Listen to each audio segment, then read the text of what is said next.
Good day, my great family. It's me, your girl Benita. I am here with another topic today titled Human Trafficking. In this talk, we should take note of three keywords: act, means, and purpose. So, human trafficking is an infringement of fundamental human rights through the act of harboring, obtaining, recruiting, and transportation of human from one place to another through means of force, fraud, coercion, or manipulation for the purposes of providing commercial sex or services. It has been proven that we have two major forms of human trafficking, which are forced labor and sex trafficking. Coming down to forced labor. Forced labor is a type of human trafficking that involves the act of obtaining and transportation of human from one place to another through the use of force, fraud, or manipulation for the purpose of providing services. An example of forced labor is domestic servitude. Domestic servitude is an example of forced labor in which the trafficker requires the victim to provide domestic services in a domestic residence. In this type of human trafficking, the traffickers usually isolate the victims and control their movement. In this type of human trafficking, adults and children are targeted. Coming down to sex trafficking.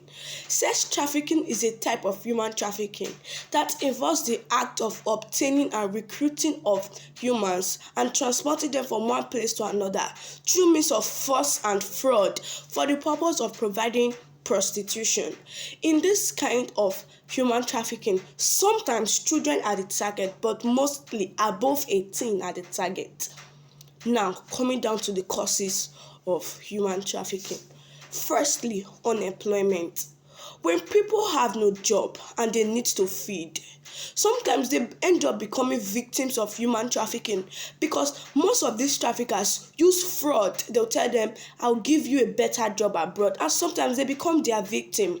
Also, poverty. When parents do not have money to take care of their children, some of them end up giving their children to traffickers because these traffickers will tell them, I'll take your child abroad, I'll give him a very good life, and some of them will believe because they are desperate. Also, greed. People who are selfish and greedy that will do anything to have more than they need will always become victims of human traffickers. Now, coming down to the eradication. In the eradication of human trafficking, we make use of the 4 P's of anti-human trafficking, which are partnership, protection, prosecution, and prevention. Coming down to partnership. In partnership, this requires all elements of the society to fight against human trafficking. Protection, this involves the protection of all victims from human traffickers so they don't fall again. Prevention has to do with creating awareness so that people who have not become victims will not become victims.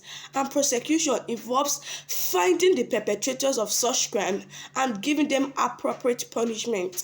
And this is the job of NATIP, National Agency Against Trafficking in Persons. Traffickers should know that these people are not asleep and they always do their job when they find them. I remain Akoko Benita Sagidua.